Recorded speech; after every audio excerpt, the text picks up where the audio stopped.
বহুল আলোচিত জুলাই সনদ স্বাক্ষর। জুলাই সনদের মাধ্যমে রাজনীতিবিদরা দেশকে অনেক উচ্চতায় নিয়ে গেছেন মন্তব্য প্রধান উপদেষ্টার। রাকসুতে ভিপি সহ 20টি পদে জয়ী ছাত্র শিবির, জিএস নির্বাচিত হলেন আধিপত্যবাদ বিরোধী প্যানেলের সালাউদ্দিন। খাগড়াছড়ির মাটিরাঙ্গায় বাস দুর্ঘটনায় 2 জন নিহত, আহত অন্তত 30 যাত্রী।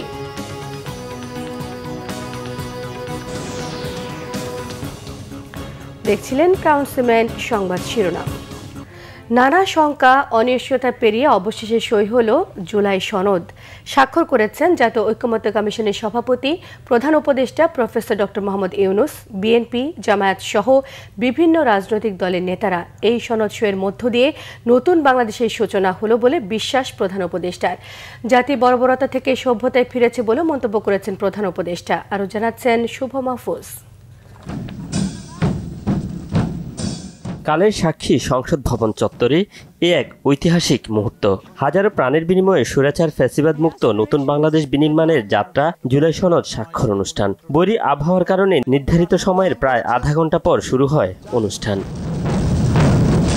বিকেল 4:30টায় জুলাই সনদ স্বাক্ষর অনুষ্ঠানে হাজির হন প্রধান উপদেষ্টা অধ্যাপক ডক্টর মোহাম্মদ ইউনূস। তার আগেই উপস্থিত হন বিএনপি, জামায়াত, নাগরিক ঐক্য, গণ অধিকার পরিষদ, গণসংহতি আন্দোলন, বিপ্লবী ওয়ার্কার্স পার্টি সহ বিভিন্ন দলের নেতারা।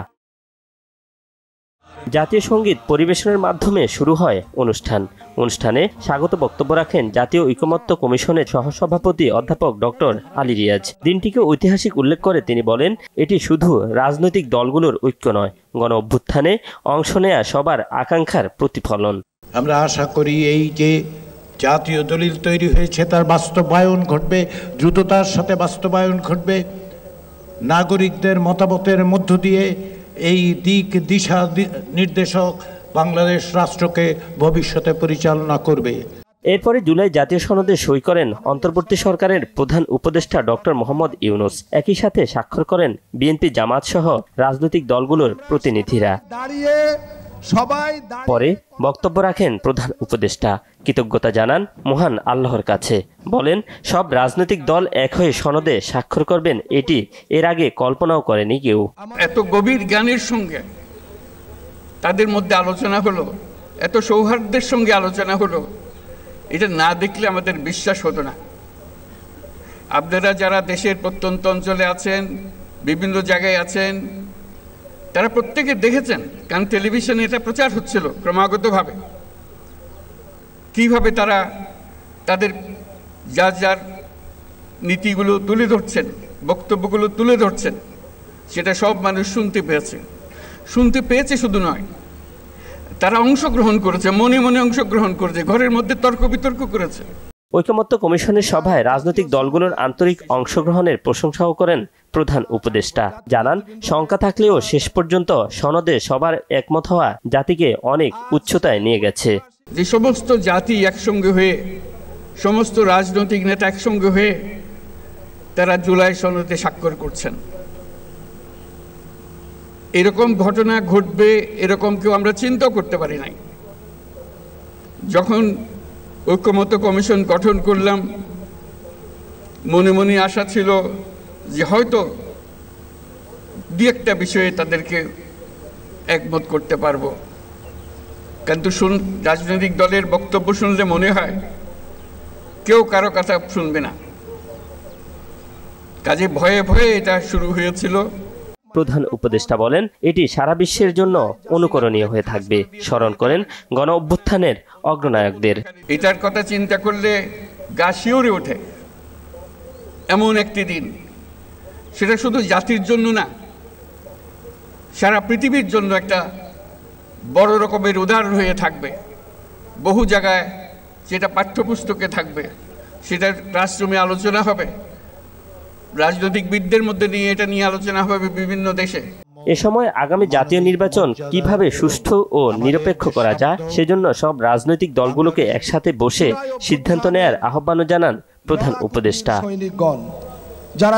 শুভ মাহফুজ, বাংলা ভিশন, ঢাকা। সকলের প্রচেষ্টা।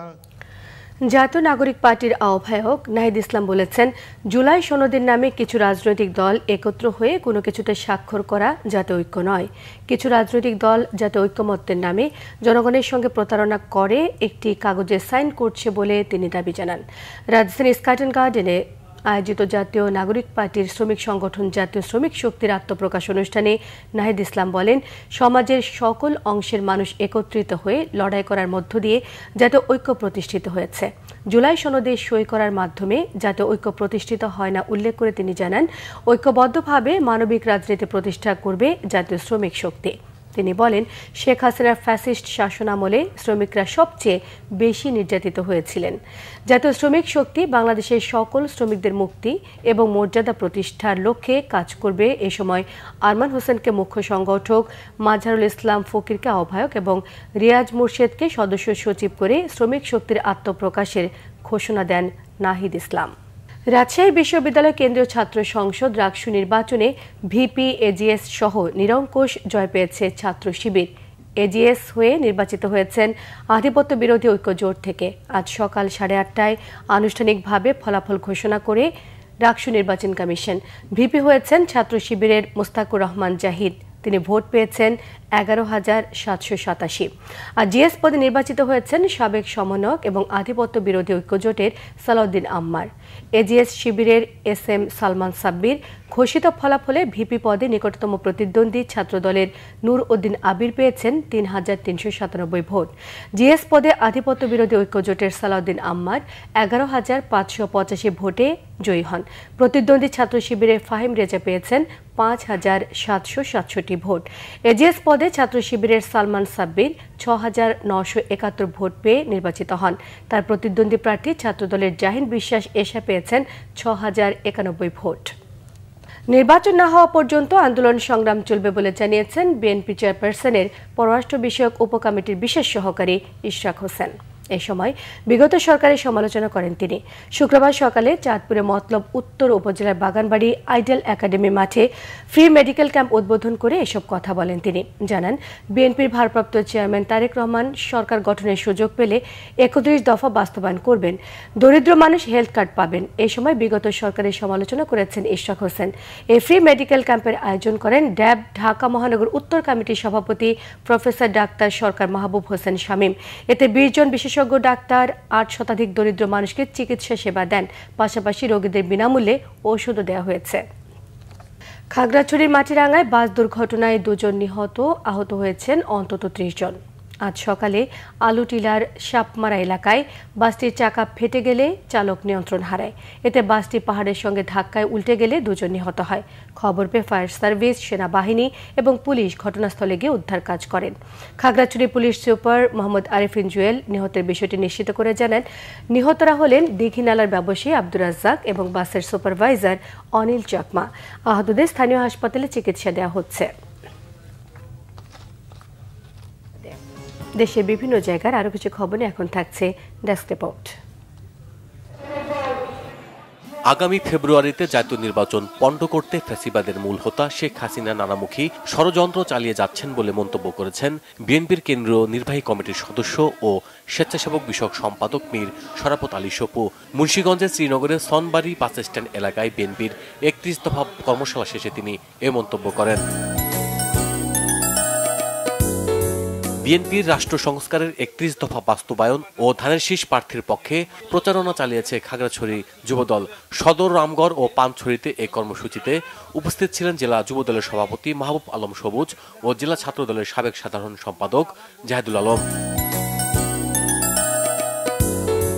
সুনামগঞ্জে বিএনপির 31 দফা সমর্থনের প্রচার মিছিল করেছে মহিলা দল। শহরের পুরাতন বাস স্টেশন থেকে শুরু হওয়া এই প্রচার মিছিলে উপস্থিত ছিলেন সুনামগঞ্জ 4 আসনের মনোনয়ন প্রত্যাশী অ্যাডভোকেট নুরুল ইসলাম নুরুল।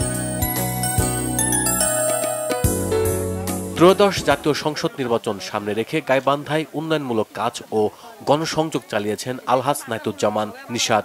সকালে শাহঘাটার বোনারপাড়ায় হিন্দু সম্প্রদায়ের বিবাহ অনুষ্ঠানে আর্থিক সহায়তা সহ আগুনে ক্ষতিগ্রস্ত পরিবারের মাঝে আর্থিক সহায়তা দেন তিনি।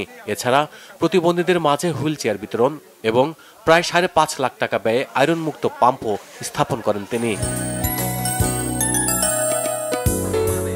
জীবন জীবিকায়নে উপকারভোগীদের মাঝে আর্থিক সহায়তা বিতরণ করেছে রেড ক্রিসেন্ট সোসাইটি টাঙ্গাইল জেলা ইউনিট। বেরিপোটল আদর্শ উচ্চ বিদ্যালয় মাঠ প্রাঙ্গণে রেড ক্রিসেন্ট সোসাইটির সেক্রেটারি জিয়াউল হক শাহিনের সভাপতিত্বে এতে প্রধান অতিথি হিসেবে বক্তব্য রাখেন বিএনপির কেন্দ্রীয় কমিটির সহ সাংগঠনিক সম্পাদক ও Tangail chamber of commerce and ইন্ডাস্ট্রিজের প্রেসিডেন্ট বেনজির আহমেদ টিটো। সরকারি গাড়ি চালক কল্যাণ সমিতির রাজশাহী বিভাগের নবনির্বাচিত কমিটির মতবিনিময় সভা হয়েছে বগুড়ায়। জেলা সিভিল সার্জন অফিসের অডিটোরিয়ামে প্রধান অতিথি ছিলেন সংগঠনটির কেন্দ্রীয় সভাপতি মোহাম্মদ শহীদ মিয়া। বর্ণিল আয়োজনে লেকভিউ রাগবি সেভেন্স ট্রফি 2025-এর উদ্বোধন হয়েছে সাতক্ষীরায়। সকালে জেলা স্টেডিয়ামে খেলার উদ্বোধন করেন অতিরিক্ত জেলা প্রশাসক বিষ্ণুপদ পাল। উপস্থিত ছিলেন জেলা রাগবি ক্লাবের সভাপতি শেখ তানজিম কালাম তমাল সহ প্রশাসনের ঊর্ধ্বতন কর্মকর্তারা। Bangla vision news desk. এই ছিল এখনকার মতো। পরের সংবাদ সন্ধ্যে 7:30টায় দেখার আমন্ত্রণ রইল। সঙ্গে থাকায় ধন্যবাদ।